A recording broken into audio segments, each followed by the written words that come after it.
Story की starting हमारी beautiful सी heroine जिसका नाम वान वान है उसकी एंट्री से होती है। वो एक रूम में एंटर करती है जहाँ पर पहले से एक आदमी बाथरूम में होता है और ये हमारी स्टोरी का हीरो है ली फेंग।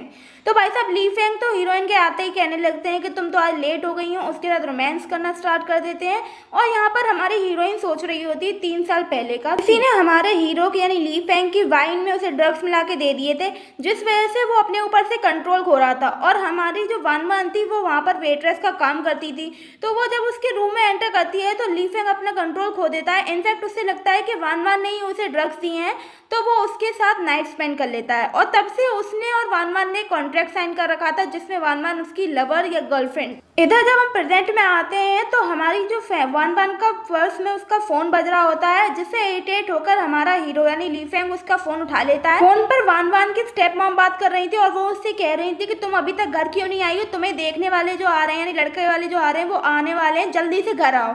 और ये सुनने के बाद तो हमारे हीरो को एकदम दूरी हो जाता है वान वान से। वो कहने लगता है अच्छा तो तुम शादी करने वाली हो, अगर तुम शादी करने वाली हो तो तुम यहाँ क्या कर रही हो, ऐसा कहता है। जिससे वान वान उससे कहना चाहती थी कि अगर वो उससे मना करेगा तो वो ये शादी नहीं करेगी, क्योंकि वान वान उससे प्यार करती है। वो उससे बोलने वाली थी पर हमारी वान वान ना बोल नहीं सकती है, वो इशारों में बात करती थी। तो जब भी मैं आप लोगों से बोलूँगी कि वान वान ऐसा कहती है, वान वान वैसा कहती है, तो आप लोग समझ जाना कि वो अपनी साइन लैंग्वेज में कहती है और ये सब लोग जो है उसके आसपास के वो साइन लैंग्वेज। अब वान वान तो ली फेंग से प्यार करती थी, लेकिन ली फेंग पता नहीं उससे प्यार करता था या नहीं। वो तो उससे कह देता है कि तुम शादी करो, मुझे लगता है हमें ये कॉन्ट्रैक्ट खत्म कर देना चाहिए।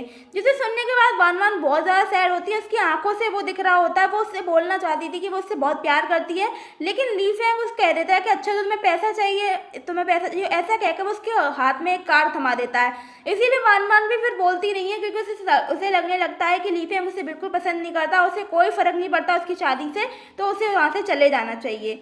ली फेंग उससे कह देता है कि हमारा कॉन्ट्रैक्ट आज से खत्म हुआ और ना आज से मैं तुम्हें जानता हूँ, इसीलिए मेरे सामने कभी मत आना आज के बाद से। और यहाँ से ऐसे उन दोनों का कॉन्ट्रैक्ट टूट जाता है और हमारी वान वान वहाँ से चली जाती है। वान वान जब घर पे आती है तो उसकी स्टेप मॉम उसकी स्टेप सिस्टर दोनों ही बाहर खड़ी होती हैं और वो दोनों उस पर चिल्लाना चालू कर देती हैं कि तुम कहाँ मर गई थी, अभी तक लौट के क्यों नहीं आई, तुम्हारी आज शादी की बात होने वाली है, तुम कहाँ थी। जिसपे वान वान मना कर देती है कि वो ये शादी नहीं करेगी, क्योंकि ये रिश्ता था ना वो वान वान की जो स्टेप सिस्टर थी लीन मान उसके लिए आया था। तो वो ये कहती है कि मेरे लिए ये शादी का रिश्ता नहीं आया, उसके लिए आया, आप उसकी शादी क्यों नहीं कराती। ऑफकोर्स इशारों में बताती है, जिसपे उसकी स्टेप मॉम उसे थप्पड़ मार देती है। उससे कहती है कि तुम्हारी हिम्मत कैसे हुई ऐसा सवाल करने की, चुपचाप मेरी बात मानो, अगर तुमने मेरी बात नहीं मानी ना तो तुम्हारी जो माँ है जो वेंटिलेटर पे है यानी वो हॉस्पिटल में है, मैं उसके जो खर्चे हैं ना वो सारे बंद करवा दूंगी, इनफैक्ट उसको मरवा भी दूंगी। और ये सुनने के बाद वान वान बहुत सैड हो जाती है, उसे ना चाहते हुए भी उनकी बात माननी पड़ती है। ऐसा सब कह के वो दोनों माँ बेटी तो वहाँ से चली जाती हैं। अब वान वान के गाल पे थप्पड़ पड़ा हुआ था, तो वो उसके पीछे जो कार थी ना उसमें अपना चेहरा देख रही होती है, तभी कार की विंडो डाउन होती है। मतलब आप समझ रहे हो अब उसमें कौन था।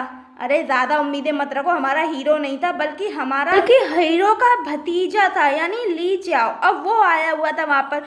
वो तो भाई हमारी वान वान से फ्लर्ट करना चालू कर देता है कि अरे तुम बहुत सुंदर हो, इसका मतलब ये नहीं कि तुम हर शीशे में जाकर अपना चेहरा देखो, ऐसा कह के वो अंदर आ जाता है और हमारी वान वान के साथ बातें कर रहा होता है। वान वान तो बोल नहीं सकती थी, लेकिन वो अपने इशारों में कंटिन्यू करती है, क्योंकि ली चाओ को भी जो साइन लैंग्वेज थी वो आती थी।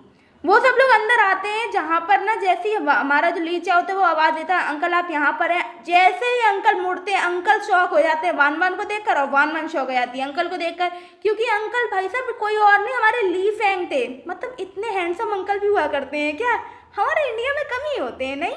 उन दोनों की ये जो शॉकिंग एक्सप्रेशंस थे ना वो नोटिस कर लेता है ली चाओ और वो अपने मन में कोई स्ट्रेटजी बनाने लगता है। वो सभी लोग जब साथ में बैठे होते हैं शादी का डिस्कशन करने के लिए, तो जब दादाजी को पता चलता है कि हमारी हीरोइन बोल नहीं सकती है तो वो मना कर देते हैं कि अगर हम चाहें तो शादी नहीं करना चाहते हैं ऐसा करके। लेकिन ली चाओ उसके हमारी हीरोइन के कंधे पे हाथ रख के बोलता है कि मैं ये शादी करना चाहता हूँ, मैं इसको बहुत पसंद करता हूँ वान वान को, और आप प्लीज़ मुझे शादी करने दीजिए। जिसपे हमारे दादाजी कहते हैं कि अरे नहीं तुम्हें और अच्छी लड़कियां मिल जाएंगी। इनफैक्ट जो हमारा हीरो था ली फेंग वो भी बहुत कोशिश करता है कि रिश्ता टूट जाए। वो कहता है कि तुम दोनों को कैसे पता कि तुम दोनों साथ रह सकते हो, तुम दोनों कंपेटिबल हो, ऐसा वैसा कह रहा होता है, क्योंकि वो भी ये शादी नहीं चाहता था कि ये शादी हो। लेकिन ली जो सारी बातों को टाल देता है, वो कहता है कि मुझे लगता है कि ये मेरे लिए बहुत कंपेटेबल है, इनफैक्ट ये बोलती नहीं है तो और अच्छी बात है ना, मुझे तो हमेशा से ही कम बोलने वाली लड़कियाँ पसंद हैं। ऐसा कहकर वो सारी बातें टाल देता है और ये मैरिज की बात है ना कल करने को कह देता है। जाता है क्योंकि शाम होने आ रही थी, उन सबको डिनर करना चाहिए ऐसा। इधर हमारी हीरोइन जब वॉशरूम जाती है तो वो एकदम पीछे मुड़ती है तो उसके पीछे ही खड़ा होता है ली फेंग और वो उसे दीवार से हटा देता, कहता है कि तुम यहाँ कैसे हो, यानी तुम जिससे शादी करने वाली थी वो मेरा ही भतीजा है। तो उससे वो बोलती है कि तुम्हें क्या लेना देना, तुमने तो मुझसे कह दिया था ना कि अब मेरे सामने मत आना, हमारी ज़िंदगी से हमारा कॉन्टैक्ट तो खत्म हो गया है। जिसे बोलता है कि अच्छा मेरा लेन देन कैसे नहीं है, मेरा भतीजा है वो, मैं उसका बाप के जैसा हूँ और तुम मुझे मेरे घर की बहू बनना चाहती हो। वो उसे बहुत ज़्यादा सुनाता है, कहता है कि तुम्हें पैसों की कमी हो गई है तो मुझसे और मांग लेती, पर ये सब करने की क्या ज़रूरत थी तुम्हें। जिस पे हमारी हीरोइन को बहुत दुख होता है, वो ये कहती है कि अच्छा तुम्हें तो मुझसे कोई मतलब ही नहीं है, तो तुम्हें क्या फ़र्क पड़ता है, मैं किसी से भी शादी करूँ, किसी से भी कुछ भी करूँ। इस बात पर हीरो को बहुत गुस्सा आ जाता है और वो उसको ही सुनाने लगता है कि तुम बहुत चालू हो, तुम दो लोगों को घुमा रही थी क्या इतने दिन से, क्या पता तुम लीचियाओं के साथ भी थी इतने दिन से। तो हमारी हीरोइन को चिढ़ जाती है, वो उसके गाल पर थप्पड़ मार देती है और वहां से चली जाती है और बेचारा ली फेंग अपना गुस्सा अपने अंदर दबा के रह जाता है। खैर गाइस, आज के पार्ट के लिए इतना ही, अब मिलेंगे नेक्स्ट पार्ट में, तब तक चैनल को सब्सक्राइब कर लेना, वीडियो लाइक कर लेना। Bye bye, take care.